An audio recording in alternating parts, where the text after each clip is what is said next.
नमस्कार, hello and welcome to इन्फॉर्मेटिकोस। तो दोस्तों, दो बड़ी न्यूज़ निकल कर के सामने आ रही है और पहली वाली न्यूज़ से चीन को स्पेशल मिर्ची लगने जा रही है और दूसरी जो न्यूज़ है उसमें कैसे चीन G20 समिट में भारत का सिरदर्द बढ़ाने की कोशिश कर रहा है, उस पर हम लोग चर्चा करेंगे। तो दोस्तों, शुरू करते हैं आज का वीडियो, लेकिन उससे पहले रिक्वेस्ट है कि इस चैनल को सब्सक्राइब और इस वीडियो को लाइक ज़रूर कर दीजिएगा अगर ये वीडियो अच्छा लगे तो, क्योंकि आपके एक एक सब्सक्रिप्शन से मेरा मोटिवेशन काफ़ी ज़्यादा हाई हो जाता है। तो दोस्तों, पहली जो न्यूज़ निकल करके सामने आ रही है वो न्यूज़ कुछ ऐसी है कि अमेरिका के बाइडेन एडमिनिस्ट्रेशन ने ताइवान के लिए कुछ ऐसे मिलिट्री एड का ऐलान कर दिया है जो कि सिर्फ और सिर्फ अमेरिका ऑफिशियल स्टेट्स को प्रोवाइड करता है। अब ऑफिशियल, सोवरेन और इंडिपेंडेंट स्टेट को अगर इस तरह की असिस्टेंस दी जाती है, वो अमेरिका अगर ताइवान को दे रहा है, तो ऐसे में स्पष्ट होता है कि धीरे धीरे करके वन चाइना पॉलिसी का अंत नज़दीक आ रहा है। तो आप लोगों में से जिनको नहीं पता है कि वन चाइना पॉलिसी आखिर है क्या, तो उनको मैं बता दूं कि ताइवान अपने आप को ऑफिशियली रिपब्लिक ऑफ चाइना नाम से कहता है, लेकिन पूरी दुनिया उसको ताइवान नाम से कहती है। इसका कारण ये है कि चीन पूरी दुनिया पर दबाव डालता है कि पूरी दुनिया में सिर्फ एक चीन है और वो हम हैं, और वो है पीपल रिपब्लिक ऑफ चाइना। इसके अलावा चीन दुनिया के सभी देशों पर दबाव डालता है कि आप ऑफिशियली ताइवान को कभी रिकॉग्नाइज नहीं करिए, नहीं तो हम आपसे डिप्लोमेटिक रिलेशंस तोड़ देंगे। या तो आप ताइवान के साथ डिप्लोमेटिक रिलेशंस रखिए या फिर आप चीन के साथ डिप्लोमेटिक रिलेशंस रखिए। और आपको आश्चर्य होगा कि इस दबाव में अमेरिका तक आ जाता है। आपको मैं बता दूं कि ताइवान को भले अमेरिका तरह तरह से एड प्रोवाइड करता है, लेकिन ऑफिशियली अभी तक अमेरिका ने ताइवान को रिकॉग्नाइज नहीं कर रखा है और इस लिस्ट में भारत भी शामिल है।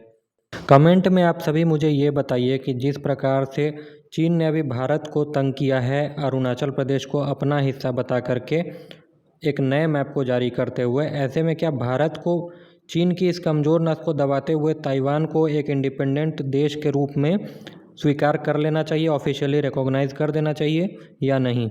अब 10 सेकंड में बता देता हूं कि आखिर अमेरिका ने पैकेज क्या दिया है। तो देखिए, पैकेज कोई बहुत बड़ा नहीं है, सिर्फ 80 मिलियन का पैकेज दिया है और बताया जा रहा है कि इस पैकेज से ताइवान की जो मैरी टाइम डिफेंस कैपेबिलिटी है उसको बूस्ट मिलेगा। लेकिन जो भी हो, पैकेज भले छोटा हो लेकिन चीन में आग पूरी लगी होगी। तो अभी तक मैं ऑफिशियल स्टेटमेंट सर्च कर रहा था, अभी तक चीन का कोई ऑफिशियल स्टेटमेंट नहीं आया है, लेकिन जैसे ही आता है और आएगा ज़रूर मैं आपको अपडेट कर दूंगा। चलिए, तो आते हैं दूसरी न्यूज़ पर। तो दूसरी न्यूज़ कुछ ऐसी है, जैसा कि मैंने आपको शुरू में ही बताया कि चीन भारत का सिरदर्द पैदा करना चाह रहा है G20 समिट में। और चीन ऐसा क्या करने जा रहा है, तो आपको बता दूं कि न्यूज़ कुछ ऐसे निकल करके आई है कि शी जिनपिंग हो सकता है कि G20 समिट में भाग ना लें। अब चीन ऐसा क्यों कर रहा है, तो इसका जवाब सिंपल है कि अगर भारत में जो G20 समिट हो रहा है उस पर किसी प्रकार का कंसेंसस नहीं बनता है और कुछ राष्ट्राध्यक्ष अगर इस मीटिंग को स्किप कर देते हैं, तो इससे होगा क्या कि भारत की पूरी दुनिया में छवि खराब होगी कि भारत पूरी दुनिया में किसी प्रकार का कंसेंसस बिल्डअप नहीं कर पाया। अच्छा, यही नहीं, व्लादिमीर पुतिन भी G20 समिट में भारत नहीं आ रहे हैं। उनकी जगह पे सरगाई लावरोव, जो कि वहाँ के विदेश मंत्री हैं, वो आने वाले हैं। अब ये चीज़ क्लियर नहीं हो पा रही है कि चीन और रूस ने किसी प्रकार का नेक्सस बना करके ऐसा काम किया है, या फिर व्लादिमीर पुतिन किसी और कारण से, फॉर एग्जांपल जो इंटरनेशनल कोर्ट ऑफ जस्टिस का जो उनके खिलाफ ऑर्डर है उसको लेकर के भारत नहीं आना चाहते हैं। बहरहाल, इतिहास गवाह है कि चीन की तरह बिहेव करने वाला हर देश बर्बाद हुआ है और मुझे ऐसी पूरी उम्मीद है कि चीन भी बर्बाद होगा।